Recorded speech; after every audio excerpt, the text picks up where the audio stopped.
Good morning friends, welcome to 5 minute series. 5 minute में हम 20 concept discuss करते हैं। पहले पॉलिटी बात करते हैं। अटॉर्नी जनरल ऑफ इंडिया काफ़ी इंपॉर्टेंट है। अटॉर्नी जनरल ऑफ इंडिया क्या है? यूनियन एग्जीक्यूटिव का पार्ट है and highest law officer in the country. Article 76 में office of the attorney general के बारे में मेंशन किया गया। अपॉइंटमेंट एलिजिबिलिटी देखते हैं। अपॉइंटमेंट किसके द्वारा किया था? प्रेसिडेंट के द्वारा, on the advice of the government. और इसकी सेम क्वालिफिकेशन होती है जो एक सुप्रीम कोर्ट के जज की होती है। सिटीजन ऑफ इंडिया होना चाहिए, must have 5 years for the high court जज and the advocate of the high court for 10 years and eminent jurist in the opinion of the president. Terms जो होती है वो फिक्स नहीं होती कॉन्स्टिट्यूशन के द्वारा। जो भी इसके रिमूवल के ग्राउंड है वो कॉन्स्टिट्यूशन में नहीं दिए गए। He holds the office during the pleasure of the president. Duties क्या हैं? To give advice to the government of India upon the legal matters. जो भी लीगल मैटर होते हैं जो प्रेसिडेंट रेफर करता है उसके बारे में एडवाइस देना। जो ड्यूटीज़ उसके द्वारा गवर्नमेंट के द्वारा ज्वाइन की जाती है उसको करना। गवर्नमेंट के बिहाफ में किसी भी सुप्रीम कोर्ट, हाई कोर्ट और बाकी जगह पे अपीयर होना और गवर्नमेंट के केस को प्रेजेंट करना।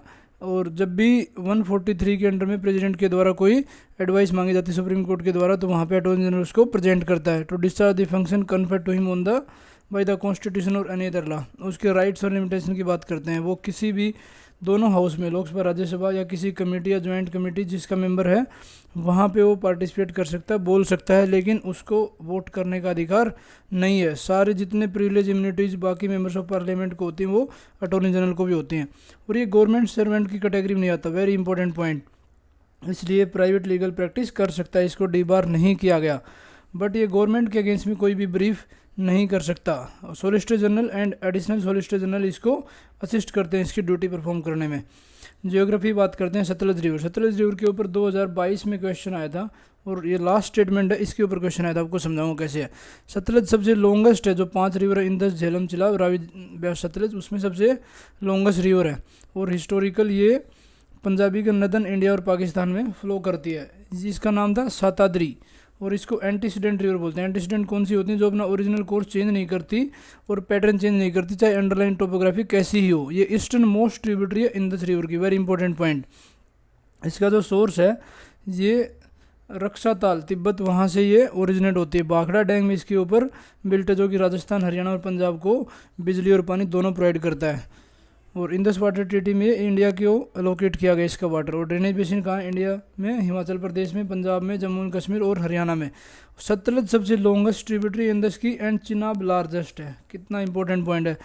और जो 3 रिवर हैं, जैसे ये स्टेटमेंट आई थी पेशेंट सिंपल कि चिनाब, झेलम, रावी ये अपना पानी डालती हैं सतलज में और सतलज डायरेक्टली मिलती है इंडस रिवर से। यही स्टेटमेंट थी, बहुत ही इंपॉर्टेंट है सतलज रिवर। नेक्स्ट डिस्कस करते हैं गंगेज डॉल्फिन के ऊपर। गंगेज डॉल्फिन को नाम ऑफिशियली डिस्कवर किया गया था 1801 में। और ये गंगा में, ब्रह्मपुत्रा में, मेघना, कर्णाफुली इन रिवर सिस्टम में रहती है जो कि नेपाल, इंडिया और बांग्लादेश में पाई जाती है। ये ओनली फ्रेश वाटर में रहती है, बाकी सोल्ट वाटर में नहीं है। और इसेंशियली ब्लाइंड है। तो ब्लाइंड है तो कैसे अपना शिकार करती है? अल्ट्रासोनिक साउंड ये इमिट करती है जो कि बाउंसेज करती है फिश और बाकी प्रे में, और उसके बाद में ये उसका शिकार करती है। ये इसकी आवाज़ निकालते हैं, सूसू, सूसू की आवाज़ निकालती है, इसलिए इसका नाम सूसू है। इसकी सिग्निफिकेंस क्या है? ये अपने आप में एक इंडिकेटर है कि इंटायर रिवर सिस्टम काफ़ी हेल्दी है। और इसको नेशनल एक्वेटिक एनिमल भी 2009 में गवर्नमेंट ऑफ इंडिया के द्वारा बनाया गया था। IUCN स्टैंडर्ड देख लो, इंडेंजर्ड है, वाइल्ड लाइफ प्रोटेक्शन एक्ट के शेड्यूल 1 में है, CMS के अपेंडिक्स 2 में है, साइट्स के अपेंडिक्स 1 में है। गवर्नमेंट ने क्या क्या स्टेप लिए इसको प्रोटेक्ट करने के लिए? प्रोजेक्ट गंगेज डॉल्फिन, सेम जो हमारा प्रोजेक्ट टाइगर है उसी के लाइन पर प्रोजेक्ट गंगेज डॉल्फिन है। दूसरा क्या है? National Ganga river dolphin day 5 अक्टूबर को सेलिब्रेट किया जाता है। विक्रमशिला सेंचुरी बिहार में जो वो डॉल्फिन को कंजर्व करने के लिए है। इकोनॉमी बात करते हैं। मॉनेटरी पॉलिसी कमेटी, पहले देखते हैं मॉनेटरी पॉलिसी होती क्या है। मॉनेटरी पॉलिसी होती है जो सेंट्रल बैंक, और फिजिकल पॉलिसी होती है जो गवर्नमेंट के द्वारा बनाई जाती है। ये मेनली क्या होती है? मॉनेटरी इंस्ट्रूमेंट यूज किए जाते हैं ताकि जो गोल है इसमें वो अचीव किया जा सके। प्राइमरी ऑब्जेक्टिव तो है कि प्राइस की स्टेबिलिटी मेंटेन किया जाए और ग्रोथ को इंश्योर किया जाए। और क्योंकि ग्रोथ ही, प्राइस स्टेबिलिटी ही नेसेसरी कंडीशन है ग्रोथ के लिए। और RBI एक्ट जो 1934 वो अब टारगेट रखता है कि 4% ±2 इन्फ्लेशन का टारगेट है। और ये हर 5 साल में रिवाइव किया जाता है गवर्नमेंट ऑफ इंडिया के द्वारा in consultation with the reserve bank. इसकी कंपोजिशन की बात देखते हैं। 6 मेंबर होते हैं, 6 में से 3 गवर्नमेंट नॉमिनेट करती है, 3 RBI के मेंबर होते हैं। और कोई गवर्नमेंट ऑफिशियल इसका मेंबर्स नहीं होता। डिप्टी गवर्नर होता है RBI का, वो मॉनेटरी पॉलिसी का इंचार्ज होता है क्योंकि वो एग्जीक्यूटिव डायरेक्टर भी है सेंट्रल बैंक का। लेकिन जो RBI का गवर्नर है वो एक्स ऑफिशियो चेयरमैन है। जब भी NPC अपॉइंट की जाती है तो 4 साल के लिए मेंबर्स होते हैं। उसको एलिजिबल के लिए कोई कॉलम नहीं है, मतलब no eligible for the reappointment. Decision taken किए जाते हैं मेजोरिटी के द्वारा और हर एक मेंबर का एक वोट होता है। आरबीआई इस गवर्नर इसको चेयर करता है, बट उसको कोई वीटो पावर नहीं है। उसके पास सिर्फ टाई, जब टाई होती है तो कास्टिंग वोट उस टाइम पे डाल सकता है। और उसका मेन पर्पज़ क्या है, casting the framing the monetary policy and इसके ऊपर repo rate, reverse repo rate, cash reserve ratio, इनके ऊपर करता है। हिस्ट्री बात करते हैं, चंपारण सत्याग्रह। चंपारण सत्याग्रह 1917 में हुआ था। फर्स्ट सिविल डिसोबीडियंस मूवमेंट भी इसको बोला जाता है। कई बार डायरेक्ट मैच द फॉलोइंग आएगा। फर्स्ट सिविल डिसोबीडियंस मूवमेंट कौन सा था, चंपारण सत्याग्रह। फार्मर्स ने रिवोल्ट किया था ब्रिटिश के अगेंस्ट में, specially on the Indigo cultivation. उनके ऊपर ज़बरदस्ती थोपा जाता था कि इंडिगो आप उगाओ, और यही इंडिगो पहले 1760 में बंगाल में होता है। बैकग्राउंड की बात कर सकते हैं। पूर फार्मर्स को फोर्स किया जाता था कि आप इंडिगो ग्रो करो और बाकी कैश क्रॉप्स करो rather than the food crops. यहाँ पे 3 कतिया सिस्टम, मतलब 320 जो खेत का हिस्सा होता है उसके ऊपर तो इनको कंपलसरी करना था, क्योंकि जब जर्मन सिंथेटिक डाई थी उसने इंडिगो रिप्लेस कर दिया था 19th सेंचुरी में। तो इस टाइम पे यूरोपियन प्लांटर्स ने बहुत ज़्यादा डिमांड और रेंट मांगे और इलीगल ड्यूज यहाँ पे मांगने शुरू किए, जिसके कारण लैंडलॉर्ड के द्वारा, उनके मिलिशिया द्वारा बहुत ज़्यादा इनको अप्रेस किया गया। लोग पॉवर्टी की तरफ धकेल दिए गए।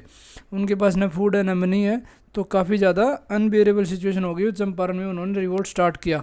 अब इसके फीचर देखते हैं। गांधी से रिक्वेस्ट की राजकुमार शुक्ला के द्वारा कि आप आओ और जो इंडिगो प्लांटर्स यहाँ पे शोषण कर रहे हैं उसके ऊपर आप चर्चा करें। उसके साथ में और कौन कौन थे, राजेंद्र प्रसाद, मोहम्मद उल हक, महादेव देसाई, नरहरी परीख, जेबी कृपलानी, ये भी उस आंदोलन में साथ में थे। गांधी ने ऑर्डर मानने में मना कर दिया, क्योंकि इनिशियल में गांधी जैसे ही वहाँ पहुँचा, ब्रिटिश अथॉरिटी बोली आप यहाँ से जगह छोड़ के चले जाओ। गांधी बोले नहीं जाऊँगा और जो भी कॉन्सिक्वेंसेज उनको मैं फेस करूँगा।